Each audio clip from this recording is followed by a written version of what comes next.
So Manchester United 2, Leeds 0, and in this video I'll be analysing both of the Manchester United goals in depth. And in a video that will be out shortly, I'll do a full match analysis, but I thought I'd split things up just so I can get this video out a bit quicker. So Rashford's goal, which proved to be the winner, did take until the 79th minute of the match to come, but this is how it did come about. So here we see United moving out of their defensive third with Martinez and Maguire on the ball, with Leeds happy at this phase of the game to sit off in the middle third, but they're still retaining that fairly high 4-2-4 pressing shape. And you can see here that Wan-Bissaka initially starts deep, giving United that back three base in possession, but Gnonto, Leeds' left-sided midfielder, has also retained a high position, ready to press Wan-Bissaka when he receives the ball. But what we see here in the lead up to Rashford's goal is what I was talking about United needing more of in their previous game against Leeds. That analysis video will be linked below for you to check out after this video, but just briefly, my main criticism of United in that 2-2 draw was a lack of positional movement and interchange. As Leeds throughout both of the last two games against United have done an excellent job of using their wide midfielders to press the fullbacks,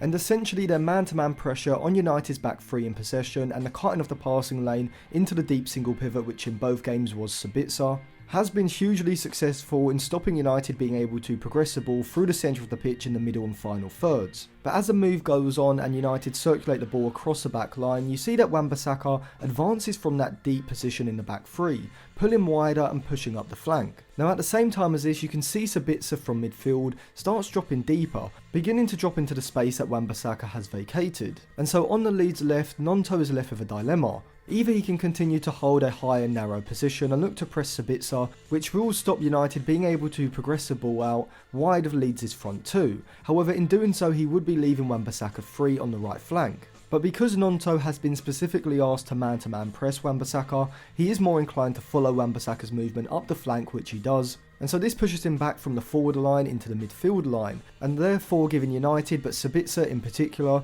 more space in those wide positions in the back three, wide of Leeds' front two. And so Sabitzer is able to receive the ball from Maguire, drive forward, and then plays an excellent incisive pass in between the lines, splitting the Leeds midfield. And it's Weghorst who's made that deeper movement from the forward line, and he's able to receive the ball to feet with his back to goal, get it under control, and then link play with a layoff to Fred. But I actually just want to take a step back and look at why Weghorst was able to receive the ball from Sabitzer. So if we look at when Sabitzer has the ball, you can see that Weghorst is already dropping off from the forward line, but no centre back from the Leeds backline is following him, and this is because Marcus Rashford has made a central run early. And so what this does is it makes both Leeds centre-backs reluctant to follow Weghorst deep. For example, if Wobber, the left-sided centre-back for Leeds, follows Weghorst into that deep position, then because Junior Firpo has already moved out of the back line, following Bruno Fernandes into that deep position in the half space, then this would leave a massive space on the left side of Leeds' defence for Marcus Rashford to make a diagonal run into. And because he's already in a central position, that would be very hard for the Leeds centre-backs to react. And so because both Leeds centre-backs are aware of Marcus Rashford in their vicinity, neither feel comfortable in moving out to Weghorst, and so this is a form of positional pinning that United have used,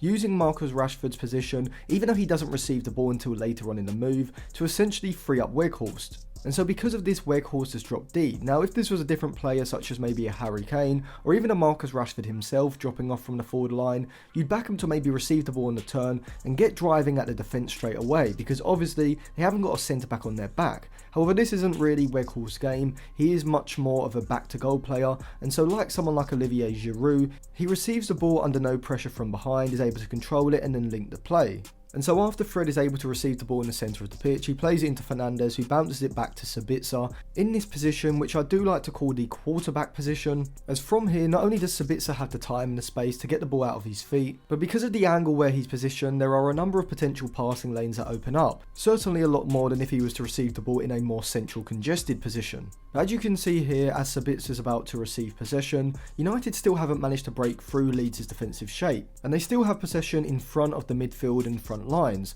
and so it does take a bit of creativity, which Sabitzer does provide here with an exceptional long pass out to Shaw on the left flank to actually be the catalyst for this goal, as United could continue to play a number of short passes, but as long as the ball is in front of Leeds' midfield line, United aren't going to be able to progress the ball into any significant chance creating positions. And so this is why the absence of both Casemiro and Christian Eriksen in central midfield has hit United so hard, as both players provide a huge amount of creativity in terms of their incisive and long passes passes. And neither Fred nor McTominay have the creativity to fill that void. And whilst I definitely don't think Sabitza's anywhere near Casemiro or Eriksen's level in terms of his creative passing, with his long passes not always coming off, and sometimes I do feel that he could play slightly more incisive passes that would aid United in moving the ball forward quicker. But in this particular instance, the ball to switch play to Shaw is pitch perfect. And from here, Luke Shaw's ability to control the ball, but also swivel his body to shield the ball from the oncoming Leeds player and get into a crossing position is absolutely top class. And as Shaw gets the ball out of his feet and into a crossing position, you can see that on the edge of the box, Weghorst, Rashford and Fernandes are all making runs into central positions. And this means that all three of the Leeds defenders in this area, Koch, Wöber and Firpo, have a man to occupy them, and so this means that if one of the United players is able to break away from their marker, there will essentially be a free man. And Rashford is the man who the cross eventually falls to, and you can see that as Shaw is about to deliver the cross, Rashford knows the area where he has to make the run into. He's got most chance of receiving the ball if he makes a move between Firpo and Wöber, but rather than making the run as soon as Luke Shaw receives the ball, what he does is he holds his position, which forces Wöber to also hold his position, where he's standing quite statically, and Rashford anticipates when Shaw is about to deliver the cross and makes an explosive run, catching Wöber flat-footed, allowing him to break free in behind the left-sided centre-back. And from here, Shaw's timing and weight of cross is absolutely perfect, and it's in the right area, and Rashford gets his head onto the ball and just guides it into the net past Meslier, giving him his second headed goal in under a week against Leeds. And I thought this was an excellently worked goal from Sabitzer dropping into the space that Wan-Bissaka vacated, which is definitely going to be something that United have to deploy when sides do look to press them man-to-man in that back three. If the opposition are willing to sit off in a 4-4-2 for example, and aren't going to have either the central midfielder or the wide midfielder on that side move out to close down the quarterback, which is essentially what those wide players are in United's back three in possession, then United don't necessarily have to worry about the positional interchange. They can keep Sabitzer, Fernandes, whoever it is in the central midfield, in a high position in behind the Leeds midfield line, and have players like Dalot, Shaw or Martinez simply sit in these positions and receive the ball, and they'll already have the space and time. However, if the opposition are going to look to press them, as the Leeds were doing not just in this game but in the previous game with Gnonto pushing on to Dalot in that position, then instructing United's right back, which at this stage of the game was Wan-Bissaka but early on was Dalot of course, to push up and drag Gnonto into a deeper position is going to vacate that space, and then you can have someone like Sabitzer, Eriksen, Casemiro, even Bruno Fernandes dropping into that position to receive the ball. And because Gnonto, or whoever the opposition's left-sided midfielder is, has effectively been positionally pinned by the movement of United's right back, this is going to give the United player in this quarterback position time and space to get the ball out of their feet,